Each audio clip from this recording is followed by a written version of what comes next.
So, nandito naman po ako sa aking bonsai garden.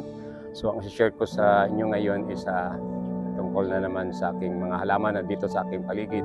So, ngayon is sa sobrang init na ng araw kasi parating na ng summer. So, grabe na ang init.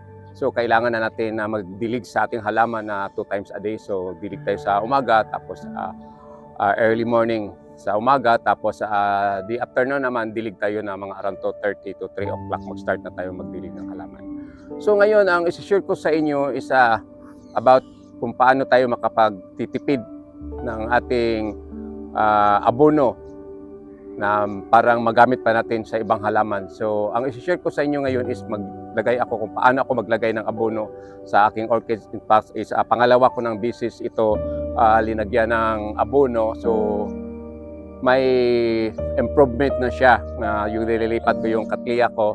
Isa ano na siya, may yung mga nagsaha ba, nagsalingsing na siya, itawag anong term yan, yung nag-produce na ng mga dahon. So sana magka-produce na ito ng bulaklak. So ngayon ipapakita ko sa inyo paano ano ang gagawin ko sa paglagay ng abono sa aking katliya.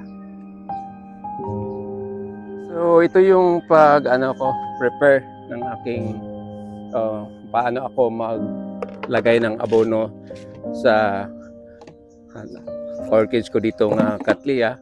So may dito, kita mo ito, small palanggana. Tapos sa tawag nito kabo sa amin, hindi ko alam sa Tagalog ang pangalan dyan. Then syempre tubig, ang tubig ko is because kaunti naman ng katliya ko dito, so in-estimate ko lang isang balde, yung maliit na balde. Then of course we have the 1414 na abono. So isang kutsara lagay mo dyan. So sa akin hindi ko ini-overdose, matay pa naman. Dahil dito naman, this is a urea. So ganito yung mga abono ko, nasa gula ng mga dahon. So mga 1/2 lang sa urea kasi masyadong matapang itong urea. So 1/2. Tapos dyan is sira muna natin ito. Kuha tayo ng pangtulag. So tutulagin yan hanggang sa matunaw. So itong mixture ko, it's mild lang ito, hindi ito matapang. Pero yung katliya ko na na-transfer ko na doon is nag-react siya. May dahon ng asuno kasi nabigla siya sa init.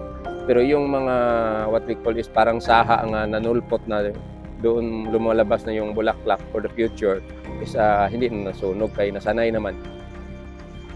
Kaya binibiro ako sa anak ko, siya nakalimutan ko daw lagyan ng sunblock. So ayan na, natunaw na siya. So dalhin ko na yung planggana, nagtaka ko bakit may planggana. Ito ang gagawin ko sa paglagay ng abono sa aking katliya. Punta na tayo sa kabila. So sa ganitong paraan sa paglagay ng abono, makatipid tayo. So ito na ang estilo ko. Halimbawa ito, namumulaklak na ito. So paglagay ko ng abono, may palanggana nakasalod. Supposed to be balde ang gagamitin ko nito, kaya lang is may mga halaman dito sa baba. So ang gawin ko ito, kaya sinasalod ko ito kasi mag-drain man siya, is i-abono ko pa ito sa mga bonsai materials ko. Yun.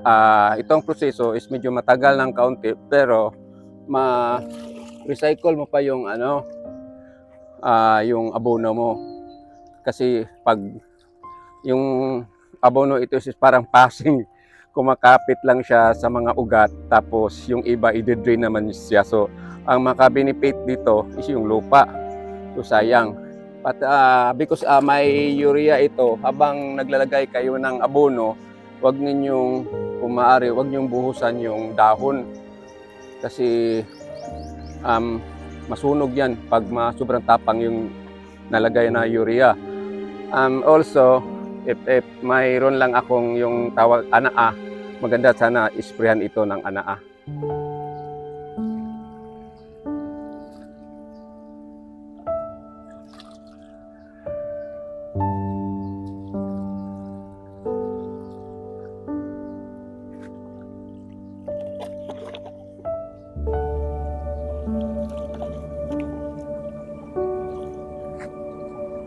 So sa ganitong paraan, makatipid tayo ng abono.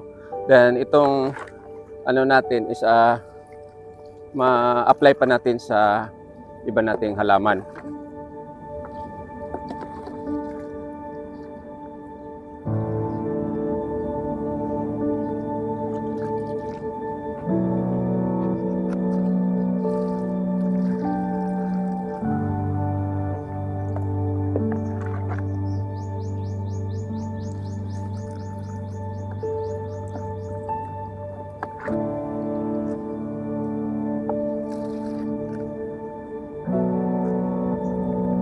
So, natapos ko na lagay ng abono sa aking katliya. So, marami pa akong abono na natitira dito na minix ko. So, itong natitira ilalagay ko naman dito sa aking mga bonsai materials na dito sa paligid.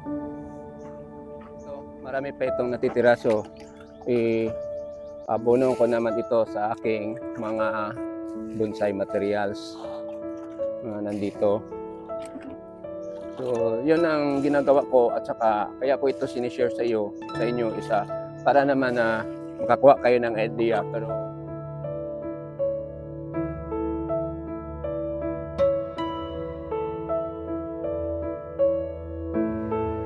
Pero ito ang style ko sa pag-abono.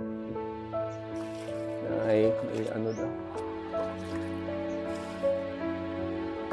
So may nakita ko dito na sampalok na kailangan kong, ito ang gagawin ko for this today. It is a shortcut bonsai sampalok. So ito ang tatrabahuin ko, pero since mahaba na yung video ko, just ano na lang, ang gawin ko dito is i-rewire pababa. So what we call this sampalok now is itong dinala ko nga sampalok is what we call is ano siya, yung shortcut bonsai. So for this morning, hopefully makita ko sa camera.